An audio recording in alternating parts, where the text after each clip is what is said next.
Pokemon Brilliant Diamond and Pokemon Shining Pearl, and also Pokemon Legends Arceus. So, Sinnoh remakes have been asked for by a lot of Pokemon fans for a few years now, quite some time now, and it seemed very obvious we would get remakes with the Generation 8. That's kind of been the pattern we've had so far for the entire series. Gen 3 gave us Fire Red and Leaf Green, Gen 4 gave us Heart Gold and Soul Silver, Gen 6 gave us Omega Ruby and Alpha Sapphire, and now, two generations later, we're getting Sinnoh remakes. And I'm happy for it, I am, but I mean, just by the looks of the remakes so far, I mean,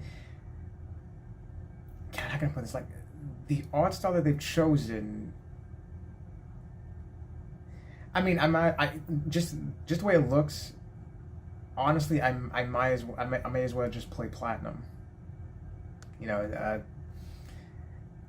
they went for a style that very clearly mimics the original style of those Gen 4 games. The how can I put it? Not top down exactly. It wasn't top down exactly, but also wasn't exactly isometric. You know what I mean? Like at an angle. The the um the camera was at an angle in the Gen 4 games. So that's kind of what they're going for with the kind of chibi style of the character models and the world models and everything, the environments. That's kind of what they're going for. So basically, an advanced up-res version of what we had back when Diamond, Pearl, and Platinum back on the original DS. But when in battle, it transitions to a style that's more similar to what we had with Gen 8 with Sword and Shield. And you know, I don't know exactly like why they wanted to, because if you can have the art style of Sword and Shield in battle, I don't understand why you can't do that everywhere else. Because the most you're going to see is the overworld itself, walking around and talking to people and exploring everything. You're going to see that the most. So I don't understand why you couldn't have the Sword and Shield style, you know, in the actual main game itself. I appreciate what they're doing, trying to mimic the style of the original games, but I really do feel that this time around, actually not even this time around, because every time they've done remakes, they've always done them in the style of that generation. Like Fire Red and Leaf Green are done in the exact same game engine that Ruby, Sapphire, and Emerald are done in, and same thing with Heart Gold and Soul Silver, that's done in the exact same game engine. Well, maybe is it the same game engine? Well, whatever, same game engine, or the very least the same style as Diamond, Pearl, and Platinum. And again, same thing with Heart Gold and Soul Silver. So for Brilliant Diamond and Shining Pearl to just mimic the exact same art style of the original DS games, that's very odd to me. I know there's some people out there who actually do seem to like it, but I feel like this is a step in the wrong direction. I know there's a sizable bit of the fan base that dislikes the style that Sword and Shield were in. And not even just Sword and Shield, but like starting with X and Y and going forward to Sword and Shield, the more 3D environments, the 3D Pokemon models in general, some people don't like that. And this kind of retread of the art style from Diamond and Pearl, some people are actually in favor of. But the way that I look at it, I think this is very much a step back. I don't think they should have done this. If you compare Sword and Shield to something like New Pokemon Snap, then very clearly Sword and Shield come off looking a lot lesser than they could have. But I think what a lot of people wanted to see, though, was like taking into account the criticisms of Sword and Shield, when we eventually did get Diamond and Pearl remakes like we have now, I think a lot of people were hoping that the Diamond and Pearl remakes would take that criticism of Sword and Shield into account and make them a lot more visually appealing. Like either making them look exactly like New Pokemon Snap, or at least close to that quality that Game Freak could do. But what we got is this weird hybrid of a recreation of the Gen 4's art style, or visual style rather, and then once you're in battle, it transitions to something that looks a lot more like Sword and Shield. But as I just said, like I prefer the Sword and Shield style for the entire game, especially considering that Diamond and Pearl are looked at fondly for a lot of people, and this would have been a great time to like have a fully explorable 3D version of Sinnoh. One of the big criticisms of Sword and Shield was the fact that even though it's a console game and technically it's fully 3D, you only really got to control the camera and move around in an actual 3D space in the wild area and in the DLC areas as well. Again, Brilliant Diamond and Shining Pearl could have addressed that and made the Sinnoh region completely 3D and completely explorable in a 3D environment rather than having to go through corridors left and right or forward and backwards like everywhere else in Sword and Shield were. So in that sense, the remakes are already a bit disappointing. Like I'll play them obviously. I'm not gonna ignore them entirely. But like that aspect thus far is really disappointing. I really wish they did something different this time around. What's interesting about the remix though is that they're not being done by Game Freak. They're instead being done by a company called ILCA, which is apparently short for I Love Computer Art, from what I've been able to find online. This company is apparently pretty much unknown. They've apparently only done work on 2 games, or technically only 1 game, apparently. Not only in addition to the Sinnoh remakes, they've also apparently done work on Pokemon Home, but I can't really find much information on that. All I can find information on is that they apparently did some work on Pokemon Home, but that's all I can find. Like, they apparently worked on the game, but nothing that I can find says what they actually did. They're the ones who are doing the remakes, and this is the first time that main series games have been done by an outside company. Game Freak has done every single game from the series, from the original Red and Green in Japan, all the way up to Sword and Shield now, including the remakes. But this is the first time they're not going to be doing anything. So that actually puts the remakes in a very interesting position, like to either succeed and grab glory outside of Game Freak's work, or to possibly trip up while trying to get out of the starting gate. And considering the reception that Sword and Shield have gotten so far, that's kind of a lot of pressure on this company, ILCA. Hopefully they can get it done. Like I said, I'm not a fan of this weird blend of the art styles that they're going for, but I'll give it a shot. But it's still a lot of pressure. Regardless, like even if the game was still done in the Sword and Shield style, it's still a lot of pressure on them because Game Freak has been the ones to handle the entire series, the main series games anyway, and to out of nowhere being given this big project, it's a lot of pressure for them.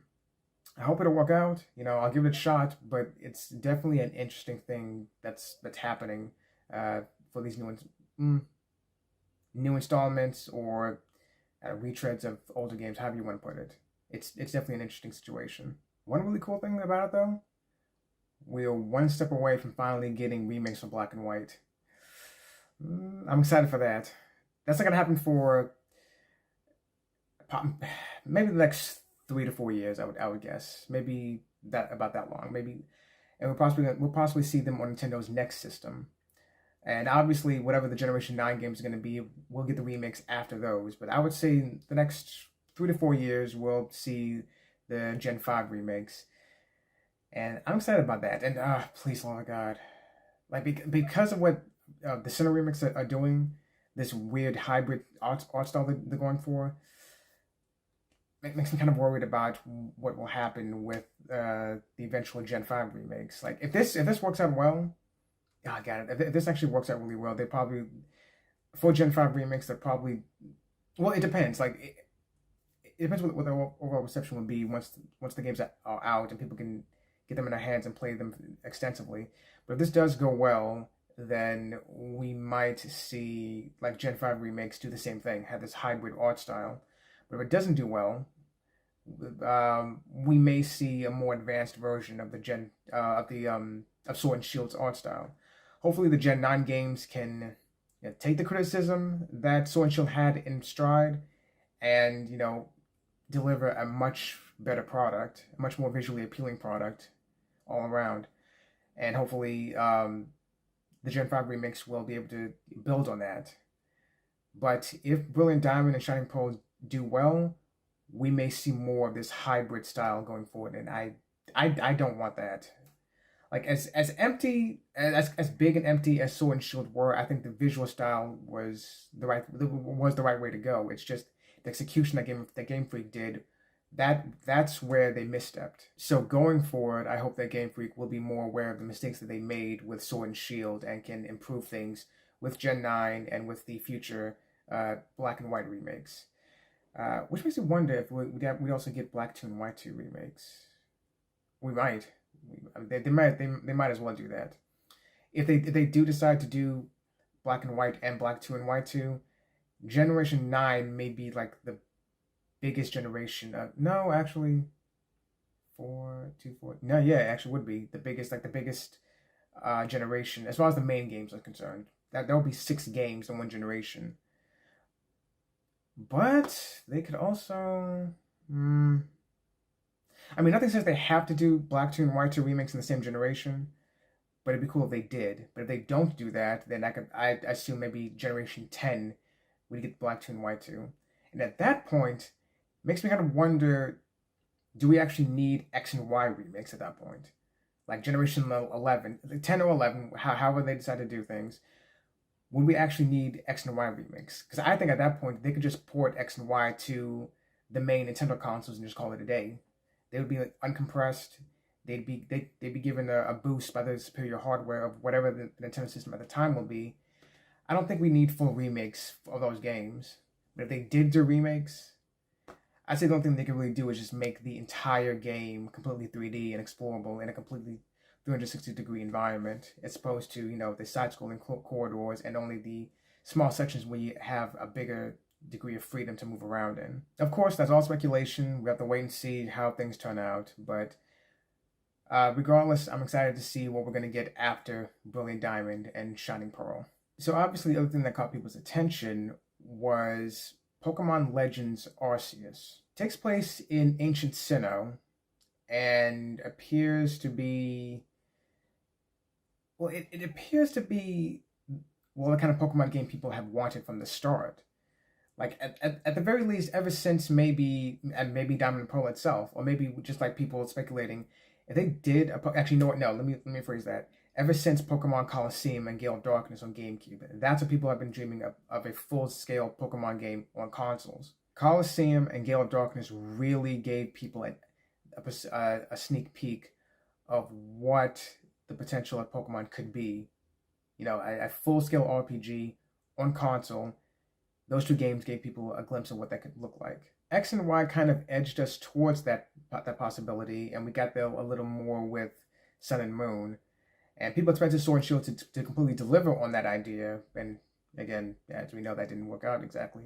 But Game Freak seems to be actually trying to make up for that with this new game. Pokemon Legends Arceus appears to be this big open world game, and you appear to be able to just go wherever you want, like any more open RPG. Not exactly. Well, it remains to be seen. Like, we don't know for sure if it's actually going to be a big open world game or if it's simply going to be more open as a game, unlike how Sword and Shield were. We see the main characters walking around these big fields and catching Pokemon outside of battle too. That's interesting. Like, you don't have to go into battle to catch Pokemon. You can just throw a Pokeball from afar and catch a Pokemon. Battling is still in there, though. You still can battle wild Pokemon, and it appears that is going to be similar to what you do in the main series games. One-on-one turn-based battles with choosing attacks from a list, so on and so forth. But it appears that it's going to be, the world itself is going to be a lot bigger and a lot more involved than what you were doing in previous Pokemon games. Apparently, the idea is that you're going to be part of this village, and you're going to be venturing out into this ancient Sinnoh region and gathering supplies and Pokemon, bringing them back, building the village up and expanding it more and more and more. And I mean, in that sense, it's an interesting idea, but I'm wondering like how far Game Freak is going to take this though, because if that's just what it is, just building up a village and having it expand more and more. That seems like something they could have just put into the main games. They could have made that a feature in Sword and Shield or something. And in fact, like Pokemon Black and White had something like that.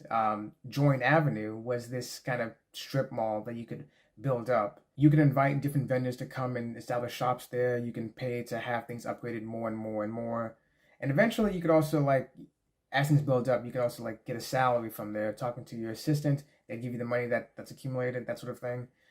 And it seems that Legends Arceus is kind of going with that idea on a much bigger scale. But if that's all it is, and I doubt that's all it's going to be, honestly. But if that is all it is, you have this village and you're just building up more and more with resources. That could have been something that could have just been in the main games, and Sword and Shield could have just done that by themselves. Like I said, obviously that hopefully it's more than that. It clearly has to be more than just that. We have to wait and see what's going on. One thing though that a lot of people caught on to, and clearly I think clearly this is going to be fixed down the line, but the game looked pretty rough. Very low frame rates, and the visuals themselves didn't look that great. I could say this is more evidence of Game Freak's own quality when it comes to game development, but I'll give them the benefit of the doubt here and just say, this is very clearly like early alpha footage. The game is due out in 2022, next year, so hopefully by that time it'll look a lot better. It'll be in much better shape. But that first trailer for it did not look that great. But again, early alpha footage, hopefully it'll look better as we go along. But again, if it doesn't look substantially better, I could use this is going to be greater evidence that Game Freak's their quality of work has not been the best, and you could probably say they've only been held up by Pokemon itself, and the way people are so obsessed with Pokemon, the way people love Pokemon, they're willing to overlook certain flaws in what they do. So that's about it. I mean, these new Pokemon games call everyone's attention. 25th anniversary of the series. This seemed like a pretty good place to finally say something about the new projects coming up. So I'm excited. I'm excited to see what happens. Legends Arceus, that's going to be an interesting one. The fact that they called it Legends Arceus makes me think that maybe they'll try this again with like another region and another legendary Pokemon if this game turns out pretty well. And Diamond and Pearl remakes, like I said, I don't like the art style. I don't like what they're doing, but I'll give it a shot. I'm not going to just, write it off this quickly. That's it. That's all I really want to say about this. Big Pokemon fan. We want to talk about the new developments in Pokemon. So we'll see how that turns out. Twitch, Twitter, if you want to follow me there. That's about it. Thanks for watching, and I'll talk to you guys later.